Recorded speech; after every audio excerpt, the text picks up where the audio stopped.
नमस्कार साथियों, आपका स्वागत है आपकी अपनी पॉलिटिकल साइंस क्लास में। और आज हम बात करेंगे चैप्टर नंबर 5 के सेकंड पार्ट की, और इसका नाम है कांग्रेस प्रणाली, चुनौतियां और पुनर्स्थापना।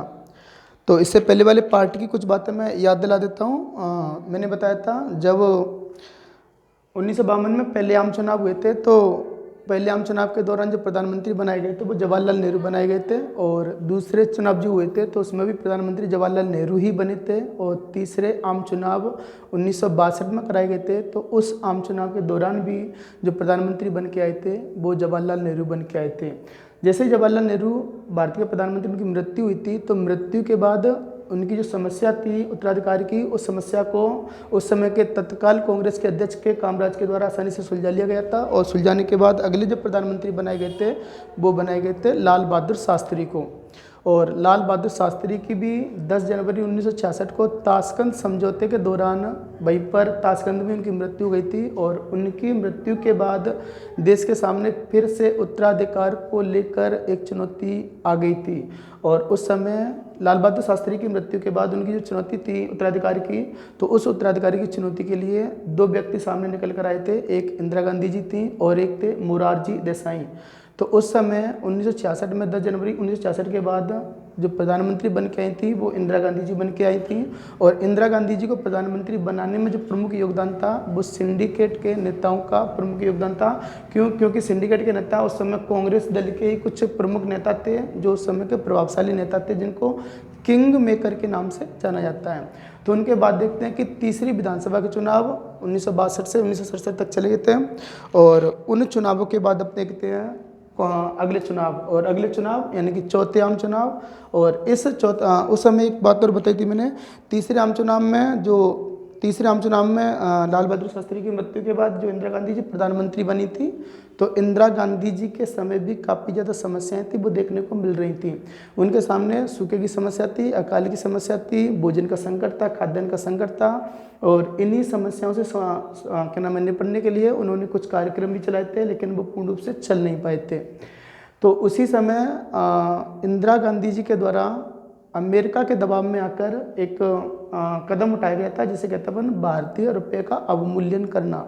जो भारतीय रुपये का अवमूल्यन किया गया था, उस अवमूल्यन से जो परिणाम देखने को मिले थे वो ये देखने को मिले थे कि बेरोजगारी बढ़ गई थी, लोगों की नौकरियां थी वो जा रही थी, और बाकी अन्य समस्याएं थी वो भी उत्पन्न हो गई थी।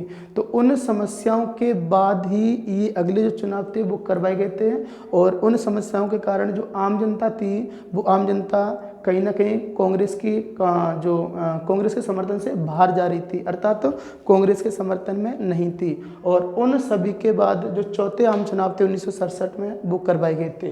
तो देखो चौथे आम चुनाव, मैंने इससे पहले ये बताया था कि कांग्रेस के पहले आम चुनाव में कांग्रेस को सीटों की संख्या मिली थी वो 489 में से ये मिली थी 364। और दूसरे आम चुनाव में 489 में से दूसरे आम चुनाव की बात करें तो दूसरे आम चुनाव में सीटों की संख्या तो 494 हो गई थी, और इनमें से इनको मिली थी 371। और तीसरे आम चुनाव की बात करें तो 494 में से इनको मिली थी सीटें 364। ये पहले आम चुनाव, दूसरे आम चुनाव और ये तीसरे आम चुनाव थे। और अब बात करेंगे हम चौथे आम चुनाव की। चौथे आम चुनाव में हम ये देखेंगे कि जब चौथे आम चुनाव के जो परिणाम आए थे वो परिणाम ये देखने को मिले थे कि यहाँ पर जो कांग्रेस की सीटों की संख्या थी वो पहले आम चुनाव से घटकर अब कितनी रह गई थी, 283 सीटों की संख्या रह गई थी। और वहीं पर सेकंड नंबर पर जो पार्टी रही थी वो थी स्वतंत्र पार्टी, और स्वतंत्र पार्टी को इस समय सीटें मिली थी, वो मिली थी 44 सीटें। कितनी सीटें मिली थी? 44। तो इनको, और यहाँ पर हम देखते हैं कि इससे पहले तीसरे आम चुनाव की बात करें तो तीसरे आम चुनाव में, दूसरे आम चुनाव में और वहीं पर पहले आम चुनाव में कांग्रेस को जो सीटें मिली थी वो एकदम से बम्पर सीटें मिल रही थी, यानी कि कभी 364 सीटें मिली थी, कभी 371 सीटें मिली थी और कभी 364 सीटें मिली थी। अब जैसे ही हम चौथे आम चुनाव के परिणाम देखते हैं तो चौथे आम चुनाव के परिणामों में हम देख पा रहे हैं कि यहाँ पर जो कांग्रेस की सीटों की संख्या थी वो घटकर 283 रह गई थी। 283 सीटों को देखते हुए हम ये कह सकते हैं कि यहाँ पर कांग्रेस के हिस्से में सीटों की संख्या में एकदम से कमी देखी गई थी, और एकदम से जो कमी देखी गई थी इसी को हम नाम देते हैं राजनीतिक भूकंप। क्या नाम देते हैं? राजनीतिक भूकंप नाम देते हैं। और इसी राजनीतिक भूकंप को ही हम कहते हैं कांग्रेस प्रणाली की चुनौतियां। क्या नाम देते हैं? कांग्रेस प्रणाली की चुनौतियां नाम देते हैं। और इस समय हम देख पा रहे हैं कि सीटों की संख्या एकदम से कम हो गई थी और वहीं पर जो वोटों का प्रतिशत था, वोटों का प्रतिशत भी एकदम से क्या हो गया था? कम हो गया था। यहीं की बात करें तो इस समय की बात करें तो इस समय प्रधानमंत्री तो इंदिरा गांधी जी बन गई थी क्योंकि उनको बहुमत तो प्राप्त हो गया था। लेकिन इसी समय हम देख पा रहे हैं कि जो विधानसभाओं के चुनाव हो रहे थे, उन विधानसभाओं के चुनावों में कांग्रेस के जो दिग्गज नेता थे, जो धुरंधर नेता थे, वो नेता कहीं ना कहीं चुनाव हार रहे थे। जिनमें अपन देखते हैं महाराष्ट्र के थे एस.ए. पाटिल, तमिलनाडु के थे के कामराज, पश्चिम बंगाल के अतुल्य घोष और वहीं पर बिहार के थे के.बी. सहाय। ये कुछ नेता थे जो उस समय विधानसभा के चुनाव हो रहे थे, तो उन विधानसभाओं के चुनावों में इनको हार का सामना करना पड़ रहा था कहीं ना कहीं। और यही से हम देखते हैं कि लोकसभा में कांग्रेस को बहुमत तो मिल गया था, लेकिन स्पष्ट हो गया कि कांग्रेस को अब हराया जा सकता है।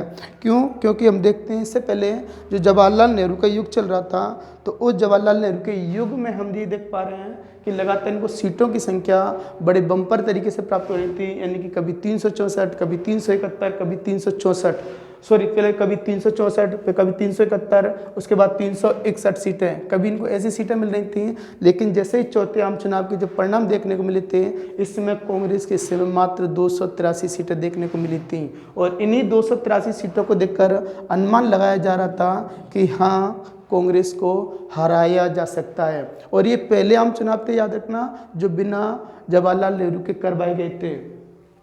और यहीं से जो विधानसभा चुनाव ये मैंने बता दिया, यहाँ पर कांग्रेस को हार का सामना करना पड़ा था।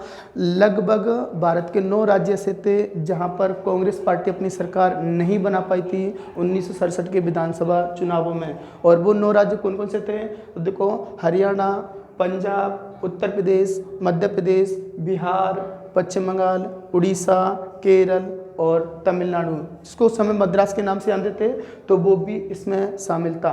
यानी कि इन 9 राज्यों की बात करें तो यहाँ पर कांग्रेस अपनी सरकार बनाने में नाकामयाब रही थी। और यहीं से एक शब्द निकल के आया था और वो शब्द था दल बदल। देखो होता क्या है, जब कांग्रेस पार्टी इन राज्यों में अपनी सरकार नहीं बना पाई थी, तो जो गैर कांग्रेसी पार्टियां थीं वो अपनी अपनी सरकार बना रही थीं। और जब कांग्रेस पार्टी अपनी सरकार नहीं बना पा रही थी, तो गैर कांग्रेसी पार्टियों के जो भी विधायक थे, वो विधायक कहीं ना कहीं अपना दल बदलते हुए दिखाई दे रहे थे। और दल बदलते हुए जब दिखाई दे रहे थे, तो उसी समय हम देखते हैं दल बदल, इसका क्या मतलब होता है? सिंपल सा, तो दल बदल का मतलब होता है जब कोई प्रतिनिधि किसी खास दल के चुनाव चिन्ह से चुनाव जीतकर बाद में अपनी पार्टी को बदल ले, उसे कहते हैं दल बदल। और ये दल बदल की जो घटना है वो 1967 के आम चुनाव से संबंधित है। किससे संबंधित है?